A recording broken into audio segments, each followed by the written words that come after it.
தமிழில் இத்தனை அழுத்தமான முத்திரையை பார்த்து வெகு காலம் ஆகிறது. சபாஷ் மணிரத்னம். சோகம், சந்தோஷம், ஆக்ரோஷம், இப்படி எல்லா விதமான மூடுகளையும் காட்சிகளில் இவ்வளவு அற்புதமாக கேமராவால் கொண்டு வர முடியுமா?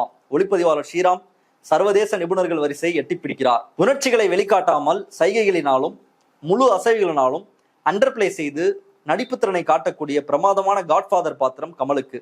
கிடைத்த சான்ஸை கோட்டை விடவில்லை அவர். ஊடுருவி பார்த்தால் சாதாரண மசாலா தோசை தான், ஆனால் 5 நட்சத்திர ஹோட்டல் ஸ்டைலில் என்னமாய் பந்தாவோடு பரிமாறி இருக்கிறார்கள். வாவ். ஸோ இதுதான் வந்து ரொம்ப முக்கியமான கட்டம். இவ்வளவு நேரம் Mani Ratnam sir, Kamal sir, PC Sriram sir எல்லாரையும் புகழ்ந்த விகடன் அந்த விமர்சன குழு இப்போ வந்து முக்கியமான ஆளுக்கு வராங்க. இளையராஜாவின் 400வது படமாம்.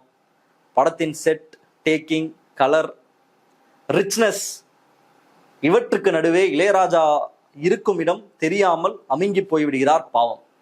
ஸோ இதுதான் விகடனுடைய நாயகன் திரைப்படத்துல இளையராஜா போட்ட அந்த பாட்டுக்கான விமர்சனம்.